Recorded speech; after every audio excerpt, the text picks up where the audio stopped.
토암 돌템 AS는 이미 달리고 있는 곳을 보고 B가 공간으로 가고 수비수가 있는 곳으로 가서 B를 만나 크로스 무브먼트를 했다는 것을 깨달았습니다.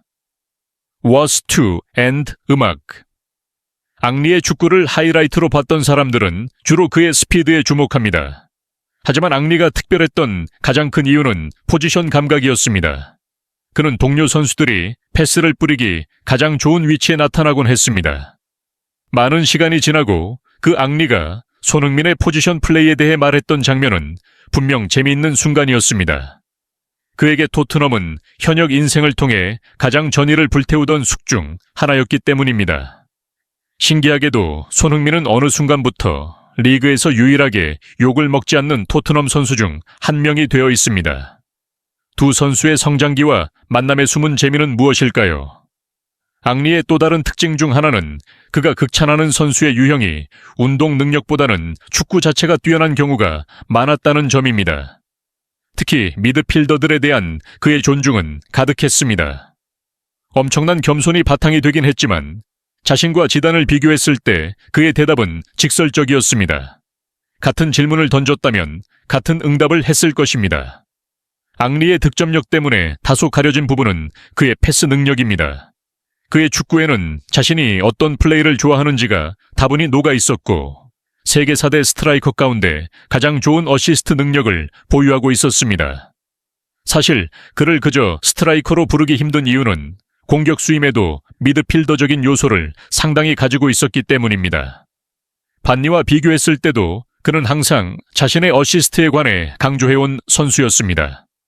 특히 반니에 대한 질문에서 자신은 피케는 양보했다고 말했던 오해된 인터뷰는 손흥민과 살라의 득점왕 시즌을 떠올리게 합니다. 앙리에게 공격수라는 포지션은 단지 득점하는 역할이 아니라 미드필더들과 동일하게 축구를 해야 하는 자리였고 실제로 그런 현역 생활을 보냈습니다. 잉글랜드 레전드 10명 중 9명은 손흥민에 대해 말할 때 스피드와 결정력을 가장 먼저 언급하곤 했습니다. 하지만 앙리가 손흥민의 위치 선정에 대해 디테일한 설명을 더했던 것은 결국 그가 추구하는 축구의 연장선에 있습니다. 이는 어떤 의미에서 많은 사람들이 간구하고 있는 손흥민의 최대 장점이기도 합니다. 앙리 또한 엄청난 스피드와 득점력 때문에 그 외의 장점들이 다소 가려졌던 사실을 상기하면 그의 인터뷰는 마치 젊은 날 자신에 대한 평가와도 같았습니다. 객관적으로 앙리의 위치 선정은 세계 최고 수준이었습니다. 인자기를 두고는 모두가 위치 선정이 최고라고 말하지만 앙리나 손흥민을 두고는 말하지 않는 가장 큰 이유는 그들이 너무 빨라서 쉽게 위치를 찾은 것이라 사람들이 오해하는 것이 아닐까 조심스럽게 생각합니다. 그리고 포지션이란 단어를 그의 축구에서 가장 중요하게 만든 인물은 다름 아닌 음악 펩 과르디올라였습니다. 화려했던 경력을 마무리한 선수 앙리의 또 다른 특징은 겸손입니다. 아스널의 왕으로 불렸던 남자이지만 은퇴 이후 대부분의 선수와 비교했을 때 그는 상대의 대단함에 대해 먼저 말하는 사람입니다. 그가 경청하는 대상에는 성장 이야기나 성과 형성 같은 주제가 포함됩니다. 학적인 요소들이 음악 있습니다. 사실 앙리가 선수들의 성장 스토리에 주목하고 기본적으로 겸손한 이유는 우리에게 그는 언제나 에이스였지만 주전 경쟁을 펼치던 어린 시절의 자신을 잊지 않고 있기 때문입니다. AR-The-B 음악. 손흥민이 함부르크에 입단하고 만난 첫 월드클래스는 공교롭게도 앙리의 현 라이벌인 반 니스텔로이였습니다. 그리고 아약스를 떠나 아스널에 도착한 그의 눈앞에는 데니스 베르캄프라는 위대한 선배가 있었습니다. 프랑스 대표팀에는 지네딘 지단이 있었습니다. 그를 보고 자란 앙리가 월드클래스가 될 것을 확신하긴 당연히 어려웠습니다. 지금도 박지성과 자신을 비교하면 말도 안 된다며 손살에 치는 손흥민처럼 10대 시절에 목격한 영웅들은 영원히 선수들에게 넘을 수 없는 거대함으로 각인될 때가 있습니다. 앙리에게도 그런 사람들이 있었고 베르캄프의 이름을 지우고 아스널의 왕이 된 이후에도 그는 자신의 이름을 베르캄프 아래에 두고 있었습니다. 그런 앙리의 눈에 포착된 손흥민의 또 다른 특징은 이타심입니다. 음악 모든 면에서 앙리가 누리는 인기의 가장 큰 이유는 그의 성장 과정에 있습니다. 지금의 그는 누가 봐도 나이스 가이입니다. 그러나 어린 시절의 앙리는 반항가로 더 유명했다고 알려져 있습니다. 반항가가 나이스 가이가 된 스토리에는 인사이트가 있습니다. 그는 레즐리라는 엄청난 동네에서 태어났고 기본적으로 운동 능력이 뛰어난 소년이었습니다.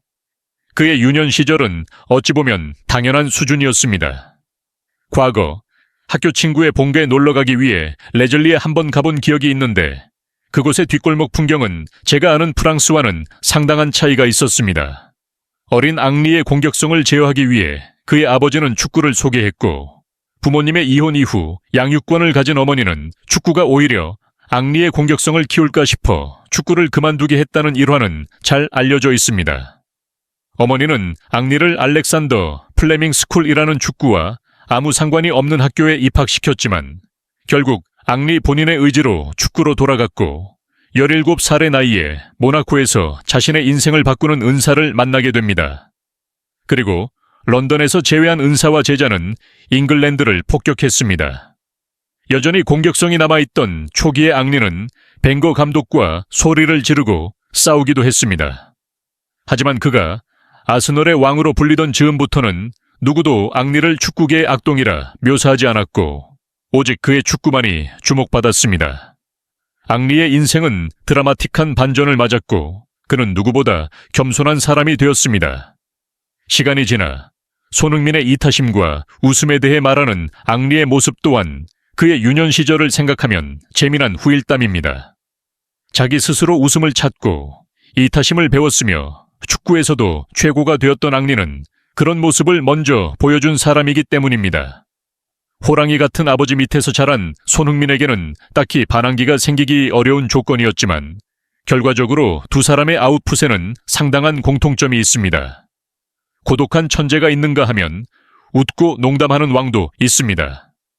과거의 산에 오른 선배가 이제 오르기 시작하는 후배들에 대해 말하는 장면들에는 언제나 드라마틱한 요소가 있습니다. 세대가 다른 그들의 이야기는 분명히 겹쳐 있기 때문입니다. 이것이 축구 장밋빛 스토리를 사랑하는 이유이며 지금 이 시간에도 세계 최고를 꿈꾸며 노력하는 반항아들 그리고 단지 꼬맹이들이 웃음과 이타심을 가득 안고 축구를 하고 있는 이유이기도 합니다.